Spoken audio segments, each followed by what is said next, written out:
Hey everybody, this is A7X Fan Ben, and doing a quick little live stream, just kind of randomly. Finally had time for something like this, so that's cool. And I'm just gonna reveal some things because I don't.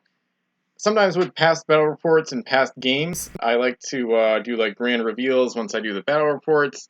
But for this one, I'm just gonna kind of lay it all out there. I don't feel like keeping anything a secret, and I just don't really care almost. And I kind of want to hype it up too. I don't know if many people read the battle report. Basically, this is what I hope to have be my like game of the year. So by that I mean it's probably going to be the biggest Pirates game I play, or at least in terms of like a single game that actually gets finished. So it's kind of a big event I've been planning since I want to say May, maybe April.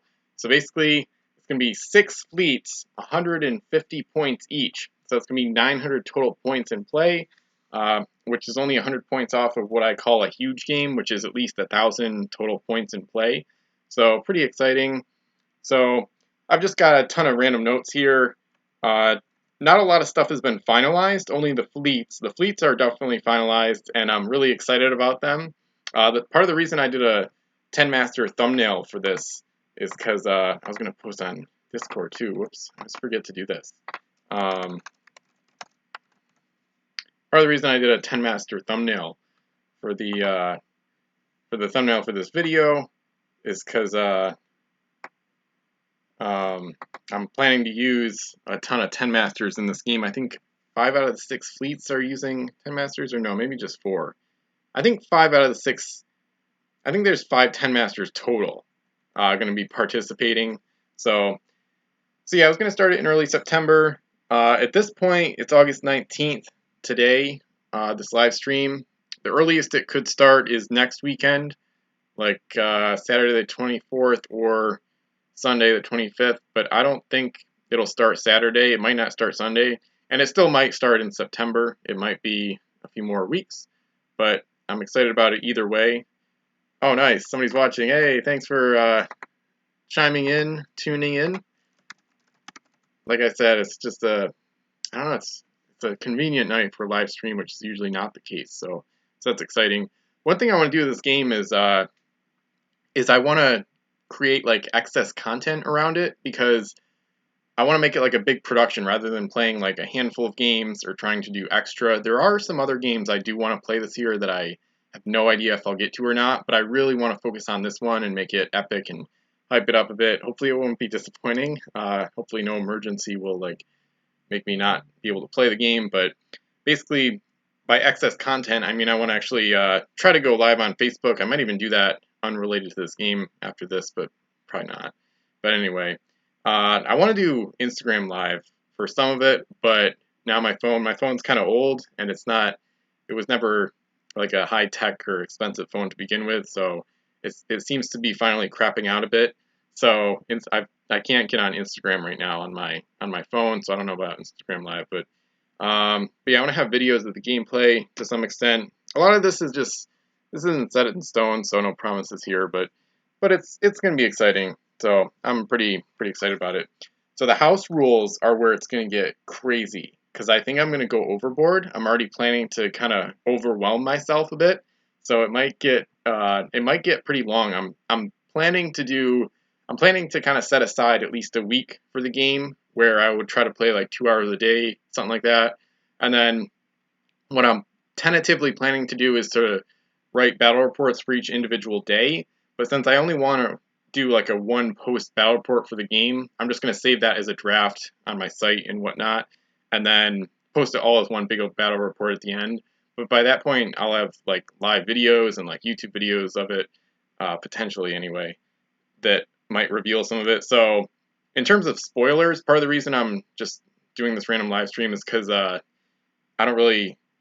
It's going to be so disjointed, and like the battle reporting on it and things like that is going to be so random and disjointed that trying to hide anything isn't going to work, and I'm fine with that for this one. So anyway, yeah. So the house rules. So one of my favorites is points in play plus gold for the win. So basically, instead of just everybody counting up their gold at the end, you count up gold, but then you add how many points in play you have. So how much all the ships in your fleet cost combined, all the crew. and then other stuff too, maybe forts. I don't know yet about that. So that's going to be really interesting. So yeah, that's going to be wild because there's going to be 900 points in play to start. So I'm going to have a ton of gold in play to make the gold actually matter. Because if there's only 100 points worth of gold in play, the gold will hardly matter at all. So I'm thinking about, I've thought about various things. This is one of those things that's just up in the air. So if you have suggestions, feel free to comment, even if you're not watching live or whatever. So I've thought about multiplying coin values by 10. So a 5 coin would be worth 50 gold. That might be a little excessive. So I could do times 5, but I don't really want it to be complicated at all. So, or I'm just going to have a few coins that are worth extra. Like I've got the shiny gold coins that actually have gold paint on them. Have those be worth 20 or maybe 100 gold. I don't really want to do like a bunch of 100 gold coins because then like if somebody gets like 2 of them, they might win based on that. So it's a little iffy. So, and then there's definitely going to be UTs. But in terms of points in play, I'm just going to have to figure out some kind of gold ratio. I mean, I don't want to have 900 gold out there in addition to the 900 points in play. So inevitably, captures might matter more than how much gold you collect, which is cool, if anything. So yeah, tons of gold in play. Use basic rules. No ram damage. That's part of my basic rules. I'm going to use wind. So that's one of the other big house rules. One of the biggest ones I'll be using.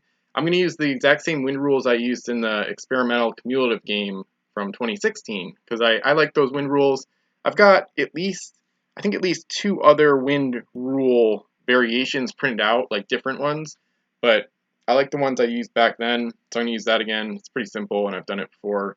So I haven't used wind in many games at all, hardly ever. So I want to return to that a little bit here. And this game is kind of my opportunity to go crazy with fleet construction, with house rules, and it's gonna get kind of wild. And then there's a bunch of stuff that's up in the air. So in terms of the setup, I haven't set up the tables and stuff yet. I don't want to promise anything. There's a chance that there's going to be the uneven table. I think I talked about that on Pirates with Ben forum, which I've got up here. I don't even know if I talked about it for sure, but the idea of having uneven tables so that one table is like an inch higher than the other. So then there's not with overlap, but like ideally it would be like a waterfall. So, and I could actually angle my sheet. I could actually put the fabric there and then have it basically be a waterfall. So it'd be like 2 tiers of the game table. And there's house rules. Pretty sure I mentioned this on Cards Ben. There's house rules for that. Like sailing ships can't go up the waterfall, but maybe like submarines and turbines can. But anyway, so, and speaking of submarines, I have an idea. This is kind of a tangent, but JRP wanted me to do it, and I think it's a good idea either way. I might paint one of my extra lockers from the MI convention packs. I might get an extra one of those and paint it gold to represent the Coloptera, which is that weird submarine from Mysterious Islands. It's like a pirate sub that looks like the Nautilus. So it's a bizarre mystery, but anyway, so I don't know if I'm going to have time to figure that out because I would have to paint it soon if I want to start the game within a week, which I might not. So, and anyway, but I like the idea of like a golden Coloptera sub as like an NPC type thing where like it stays underwater and then factions have to like seek it out to try to like capture it, and then maybe it's worth gold. Maybe it's worth its point cost. Yeah, that would make sense. Because if it's points in play plus gold for the win, then I could have, I mean, the sub alone is, I think, 12 points. So, and then with crew, yeah, so that would be cool. It could net a faction like 20 gold, or 20 points, essentially. We'll see. I don't know about that yet. And then I do want to put the giant turtle in play. It's going to be a pretty big map. I've got 2 card tables, but I want to have, it might get tight. It might get a little funky. I might try to have like a separate area to the side for like rolling dice and stuff. Maybe even do it in a box, maybe. But overall, the giant turtle should make an appearance, I'm pretty sure. The one I used in the Legend of the Giant Turtle game in May. I thought that game might be one of the bigger, well, it was one of the bigger productions of the year for me in terms of games and stuff. It's a huge battle report. But this one, I want to make it crazier. Anyway, so yeah, I'm going to use like probably like 1.5 card table size, sort of, because I want to have space on the second table to put the deck plates for the fleets, so I don't want to use 2 full card tables, especially because that might make it too big, actually. Even for 900 points, it might be. I actually want to not have the setup be too big, because usually, this is just a general tip that I've already talked about before, but like the closer the islands are, the more combat there usually is, more competition, and also speed matters less, which is good because it it can help to curb the overpowered game pieces a little bit when the setup is tight. So, and I'm pretty sure I'll do round earth. There's going to be whirlpools. Um, yeah, there could be custom forts or unreleased forts. There's just so many. It might become a little too much. So I think that's one of the good things about having it in a separate room is I can play. I don't have to finish it in one day, which I wouldn't be able to anyway. So I'm gonna have time to reflect on a day's action after like a session, and then the next day I'll be like, okay, this is what I not want to focus on today. I'm not gonna rig it or anything, um, but you know, I don't have to rush the game. So at least that's the plan. So hopefully that'll work well. And it looks like 2 watching, so whoever just joined in, thanks for checking it out. Won't be a long live stream. And yeah, I want to try to do Facebook Live sometime. This week especially, I'm recording some videos. I already recorded a video tonight, actually, that I've been wanting to do for a long time called Naval Books Collection Review, or Naval History Books Collection Review. So that one, I recorded it, but it's going to take some time to get out. So it's not really about Pirates CSG, but it's something I wanted to do for a long time. So that's cool. Probably one of my original video ideas, actually, from like 2017 when I started this YouTube channel. So, and then it's just going to be a lot. So, yeah, so the giant turtle, it's going to be different rules from, get down to the fleets. It's going to be crazy. The fleets are just whack. It's just, I'm a little worried that the fleets are just going to like fight too much and like some of the gold is just going to be left behind. Some of the fleets are just crazy.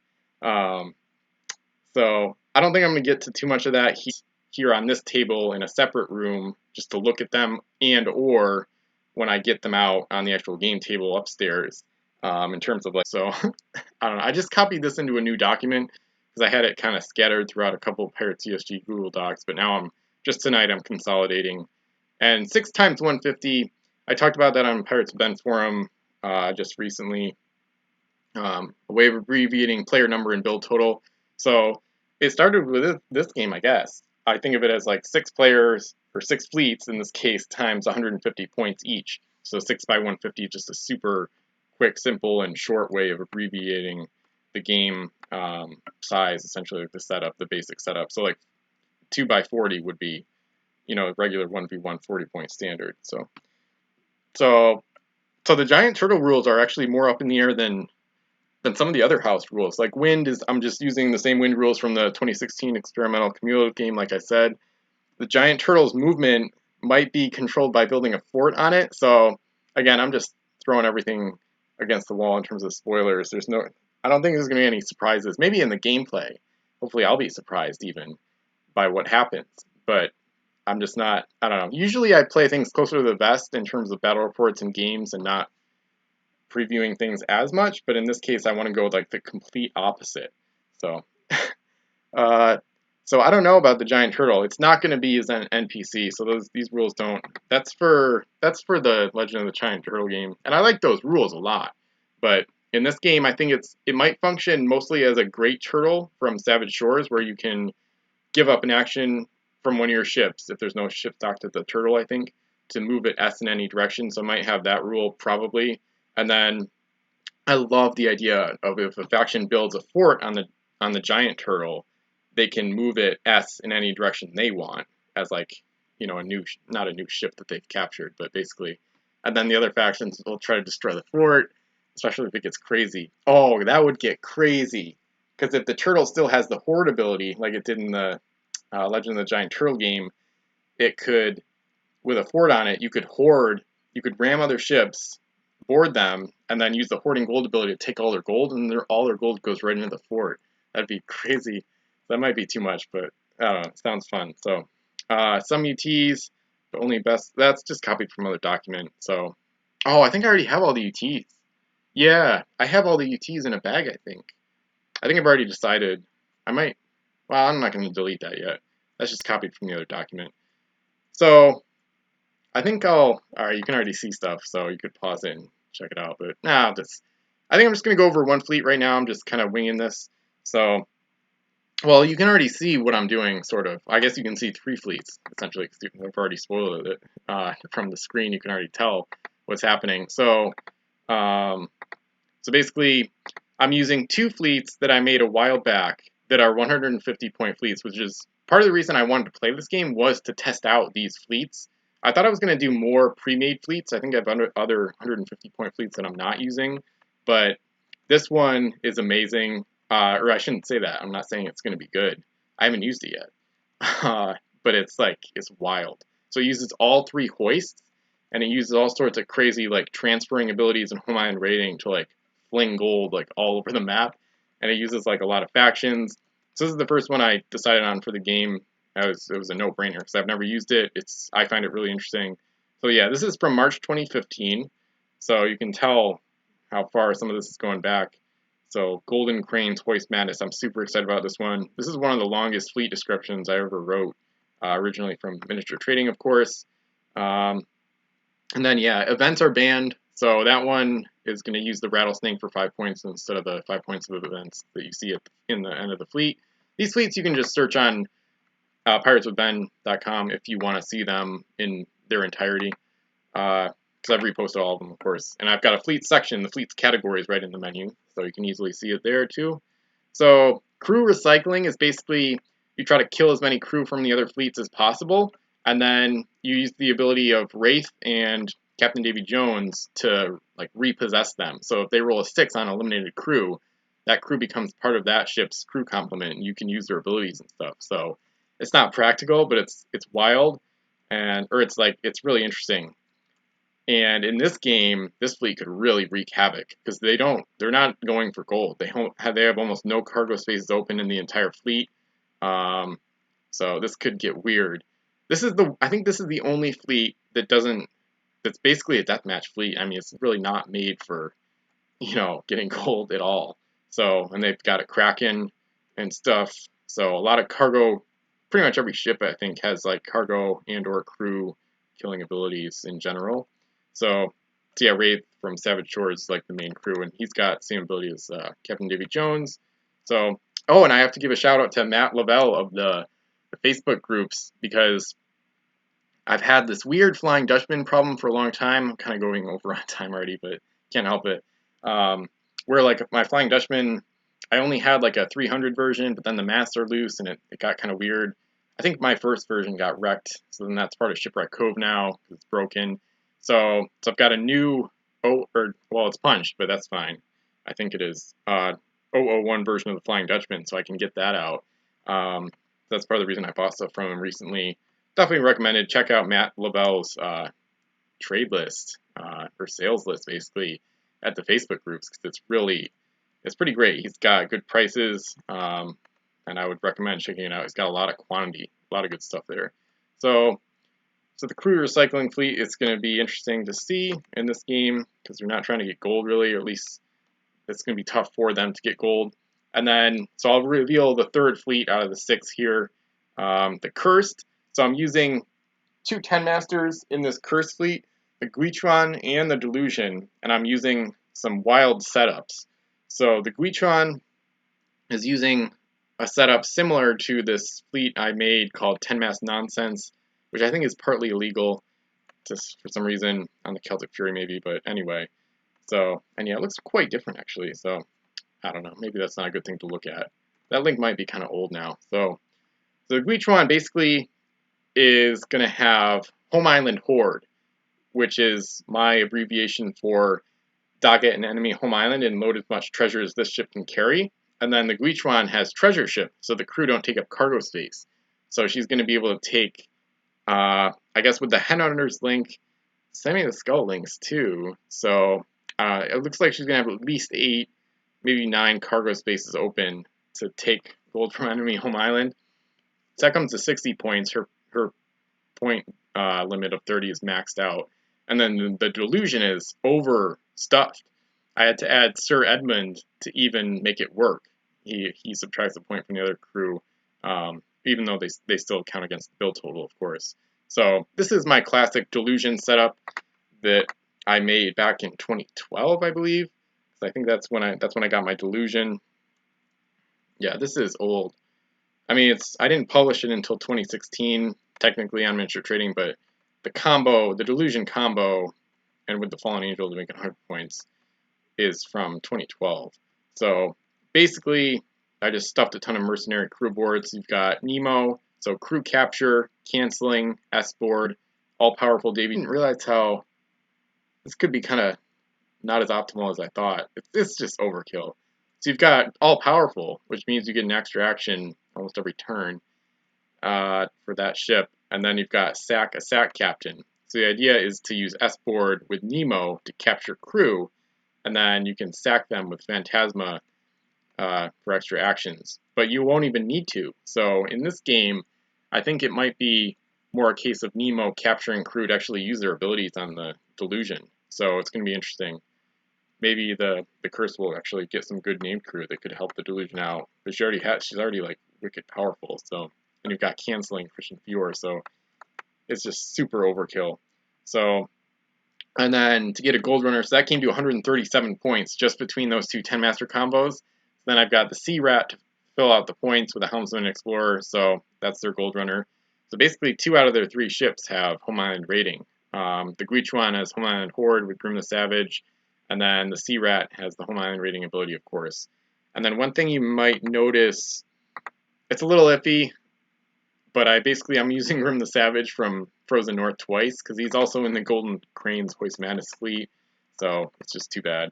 So there's a clone of Grim the Savage out there that's just gonna be, so there's 2 of him, but oh well. I mean, it doesn't violate the no duplicates rule because they're in different fleets, but since I made both fleets, it's kind of weird, but that's alright. So, it's too much fun of an ability to pass up, especially in a game of this size, with this many points in play and this many ships.